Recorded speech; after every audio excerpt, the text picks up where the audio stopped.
Ava pushed open the doors of the venue, her heart full of excitement. She had saved for months, cutting back on everything, just so she could afford this beautiful hall for Eli's 7th birthday. It was the most expensive thing she had ever bought in her entire life, $4,250. But she told herself it was worth it. Eli deserved something special. She took 2 steps inside and froze. Instead of bright blue decorations and the dinosaur theme Eli loved, the hall was covered in big golden letters. Happy birthday, Mason. Mason. Her nephew. Daniel's son. Ava blinked, thinking maybe she walked into the wrong room. But no, this was her booking. Her receipt was still in her bag. Her sister Danielle stood in the center of the hall, wearing a confident smile, directing the planners like she owned the place. She looked up casually when Ava approached. Danielle, what is this? Ava asked, her voice shaking. Danielle didn't even look guilty. Oh, don't start. Mason's party has more people. You can move Eli's little gathering somewhere else. Ava's stomach dropped. You took my booking? I paid for this. Danielle rolled her eyes. You're being dramatic again. A man in a suit, the venue manager, walked over nervously. Ma'am, someone from your family called and updated the reservation. They said the event was moved under Danielle's name. Ava felt dizzy. Someone from her family? Who would do that? Then she felt a small tug on her hand. Eli. Her sweet little boy. He looked up at the banners with confusion filling his eyes. Mom, why does it say Mason instead of me? And in that moment, the truth hit Ava like a punch to the chest. Her own family had stolen her son's birthday. Ava had always been the responsible daughter, the one everyone depended on. If something needed to be done, Ava did it. If someone needed help, Ava was there. She followed every rule, listened to every request, and never caused trouble. But even with all her efforts, she was always standing in her sister Danielle's shadow. Danielle was the favorite. Everyone knew it. She was loud, reckless, and spoiled, but somehow their parents always protected her. When Danielle made mistakes, they cleaned it up. When she failed, they blamed the situation, never her. But when Ava struggled, they told her to deal with it. When Ava needed help, they said she was too grown to ask for support. Growing up, Ava got used to being overlooked. She remembered birthdays where her cake was forgotten, school events her parents never showed up to, and moments where Danielle's wants were always more important than Ava's needs. She learned to stop expecting anything. Even as an adult, nothing changed. Ava became a single mom, working long hours to provide for her son, Eli. She never complained. She never asked for favors. She simply did what she had to do. Money was tight, but she always made sure Eli felt loved, safe, and cared for. He was her whole world. Eli was different from other kids. He didn't demand expensive toys or fancy things. He was gentle, polite, and thoughtful. If he wanted something, he whispered instead of shouting. If he was hurt, he hid his tears so she wouldn't worry. That made Ava love him even more. And this birthday, his 7th, felt special. Eli had finally asked for something. A real birthday party. Not a small backyard gathering, not a shared family dinner. A real celebration with decorations, music, and all his friends. Ava never had that growing up. No one ever made her feel special. So she wanted to give her son what she never received. She saved every extra dollar for months. She skipped lunches. She worked extra shifts. She told herself, just this once, I want Eli to feel seen. I want him to feel chosen. This party wasn't just a birthday. It was Ava's chance to rewrite history, to prove she could create something beautiful and meaningful for her child, to show Eli he mattered in a way she never got to feel as a child. That was why the betrayal at the venue hurt so deeply. It wasn't about the hall or the money. It was about everything Ava had carried her whole life, being forgotten, being pushed aside, being treated like she didn't matter. And now they had done it to her son, the one person she would do anything to protect. Ava tries to reclaim her booking, holding her receipt tightly in her hand. She walks up to the manager and explains that she paid for the venue, that today was supposed to be Eli's birthday, and that there must be some mistake. Her voice shakes, but she keeps trying to stay calm. Before the manager can respond, Danielle steps in quickly. Oh please, she snaps. Stop being dramatic, Ava. Mason deserves this more. His party is bigger. People expect something nice. Ava stares at her in disbelief. Danielle, this is Eli's birthday. I paid for this. You can't just take it. Danielle folds her arms. Well, I already did. And Mom and Dad said it was fine. As if on cue, their parents walk into the hall. Instead of looking surprised or concerned, they immediately act annoyed at Ava. Their mother sighs loudly. Ava, what now? Why are you causing issues? Ava tries to explain. I'm not causing issues. Danielle took my booking. This was for Eli. Her father nods toward Danielle. Your sister needs the space more. Mason's event has more guests. Just let her use it. Ava feels her stomach twist. But I paid.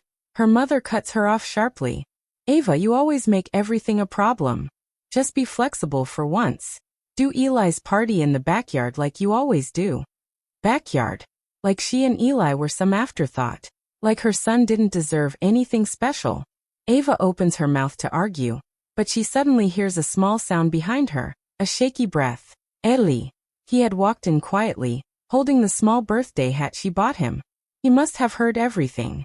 Mom, he whispers, his voice breaking. Did I do something wrong? Why can't I have my party? His little face crumples, tears welling up faster than he can wipe them away. Ava feels her heart shatter. Not just crack, completely break apart. This wasn't just about a venue anymore. It wasn't even about the money. It was about how easily her family dismissed her and her child, as if their feelings didn't matter. As if Eli was less important, because he wasn't the golden grandchild. Ava kneels down and pulls him close, hugging him tightly. Behind her, she can still hear Danielle muttering, see? She's being emotional again. And her parents agreeing. In that painful moment, Ava finally understands something she tried to ignore for years. No matter how hard she worked, no matter how much she sacrificed, her family was never going to value her or her son. Not unless she changed something. Ava discovers Danielle impersonated her on the phone when the venue manager finally shows her the call record. The manager explains gently. The person sounded very sure. They said they were you and wanted the booking transferred to your sister's name. Ava's hands go cold. Danielle didn't just take the venue. She pretended to be Ava. She lied, planned, and stole something Ava worked months to afford. When Ava leaves the venue, her phone starts buzzing non-stop. Family group chats explode with messages. Ava, don't ruin Mason's big day. Why are you acting like this? It's just a child's party. Stop being jealous. No one asks what actually happened. No one cares that she paid. They only care that Danielle gets what she wants. Ava stares at the messages, her throat tight. She wants to reply, to defend herself, to explain the truth, but she knows it won't matter. They never listen. At home, Eli is quiet. Too quiet. He keeps looking at the birthday hat on the table, touching the bent paper edge. Normally he would talk non-stop, excited about his friends and the cake. But now he sits on the sofa with his shoulders small and tense. After a long silence, he asks in a tiny voice, Mom, are you mad at me? The question hits Ava like a punch. No, baby. Never. Why would you think that? He shrugs. Because you're sad. And they yelled. And maybe if I was better, they wouldn't take my party. Ava's heart breaks all over again. She pulls him close, holding him tight, fighting back tears. How could her family let a child feel this way? That night, Ava lies awake, staring at the ceiling. She keeps replaying everything. Walk away, she tells herself. That's what she always does. Stay quiet. Let it go. Keep the peace. But another part of her speaks louder this time. If you walk away now, Eli learns to shrink himself too.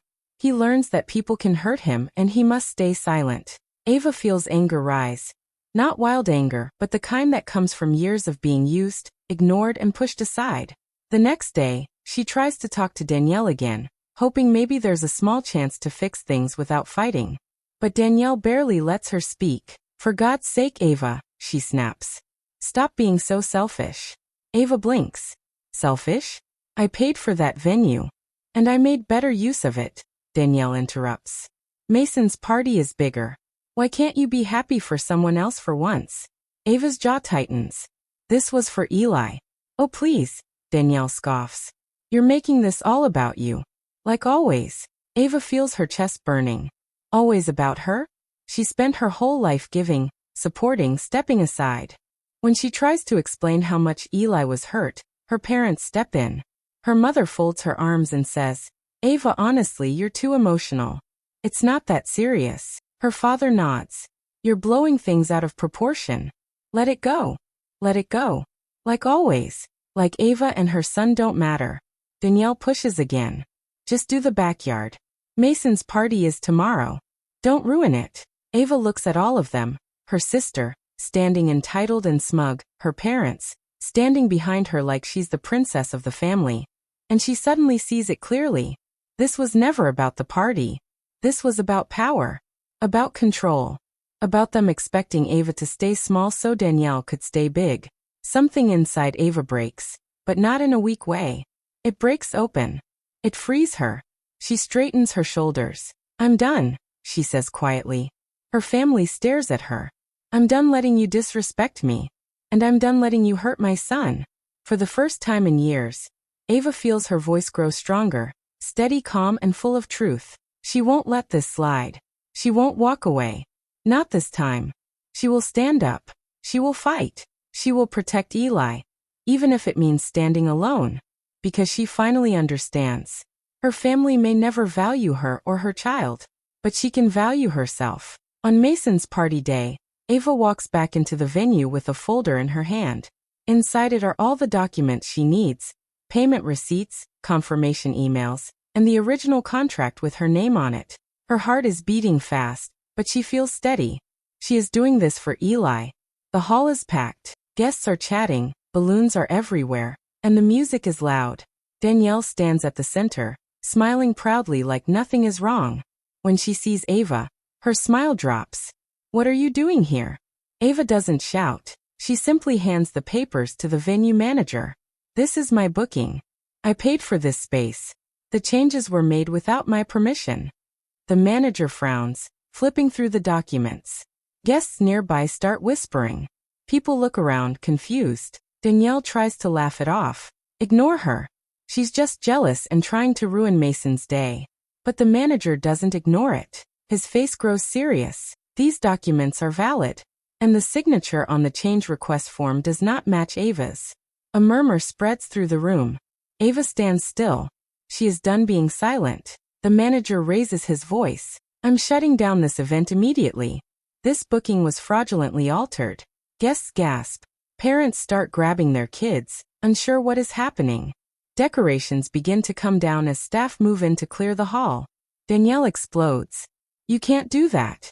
This is my son's party." But then another voice cuts through the noise, deeper, tired, and fed up. It's Danielle's husband, Mark. "Danielle, stop," he says, rubbing his forehead. "This is your fault." Danielle spins around. "What are you talking about?" Mark sighs. "Tell the truth for once. You planned this for weeks. You said Ava wouldn't fight back because she never does. You said she's easy to control." The room goes silent. Everyone is staring. Ava feels her chest tighten. Not from pain this time, but from the shock of finally hearing someone else speak the truth. "Mark isn't done.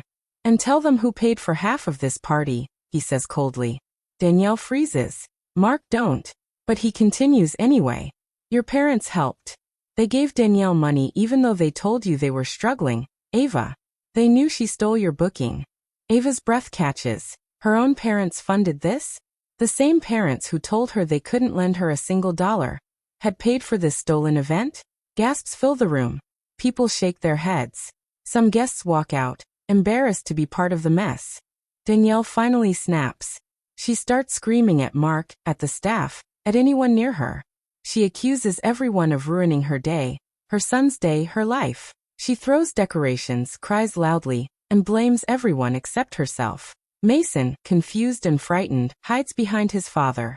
The perfect party Danielle wanted so badly collapses in minutes, in front of everyone.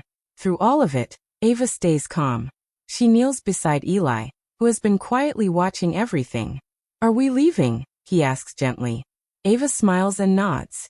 "Yes, baby. We're done here." She stands up, takes Eli's hand, and walks out of the venue with her head held high. She doesn't look back. She doesn't need to. For the first time in her life, Ava feels her dignity return, strong, whole, and unshakable. Ava finds a smaller venue last minute. A simple community hall with old wooden floors and soft yellow lights. It isn't fancy. It isn't decorated. But the moment she steps inside, she feels something warm and real. It feels safe. It feels hers. She sends a quick message to a few people she trusts, letting them know the party has moved. Within an hour, people begin to show up. Her coworkers arrive with balloons they bought on the way. Her neighbor brings homemade cupcakes. Eli's teacher walks in carrying a bag of small toys for party favors. Someone brings speakers. Another brings a table cover. The room slowly fills with laughter, color, and love. Real love. Not the fake kind her family always pretended to give. Eli runs around the hall, his eyes shining brighter than any decoration money could buy. When he sees the rainbow balloons and the small cake on the table, he turns to Ava with the biggest smile she has ever seen. "Mom," he says, "this is perfect." Ava's heart melts. Everything she went through, everything that hurt, suddenly feels worth it. Her son is happy. Her son feels seen. That's all she ever wanted. While the kids play and the adults help set up, Ava steps aside for a moment. She pulls out her phone and quietly makes the decisions she should have made years ago. She blocks Danielle. She blocks her parents. She sends a firm message to Danielle. "You will reimburse me for the venue. If not, I will take this to small claims court." For once, she doesn't feel scared. She feels strong. As the party continues, Ava lets the noise, laughter, and warmth wrap around her. She realizes she's healing, not just from the birthday drama, but from years of being ignored, used, and pushed aside. For the first time, she chooses peace over pressure. For the first time, she chooses herself and her son instead of chasing the approval of a family that never valued her. Ava watches Eli blow out his candles, surrounded by people who genuinely care. This moment, is the beginning of her new life. Later that night, after everyone has gone, Ava sits on the floor with Eli. They share the last pieces of cake, crumbs scattered around them. The room is quiet, except for the soft glow of a few leftover candles. Eli leans against her and whispers softly, "Mom, you always make everything right." Ava smiles, her chest warm with a feeling she hasn't felt in years. She looks around at the small, simple decorations, at the happy mess, and realizes something important. This wasn't about a fancy hall or expensive decorations. She created something far more meaningful. A space where her son felt safe, loved, and celebrated. She also created a boundary, finally protecting herself and Eli from a family that never valued them. She hugs Eli close, feeling his soft weight against her shoulder. In that quiet moment, she promises herself she will never shrink, never hide, and never let anyone make her feel small again. She will protect her son. She will choose herself. Always. Eli rests his head on her shoulder as they watch the candle flames flicker. Ava takes a deep breath, feeling peace for the first time in a long time. She knows they are exactly where they belong. Together, loved and unafraid. Hey friends. Thanks for sticking around till the end. Don't forget to like, comment, and subscribe for more stories. See you next time.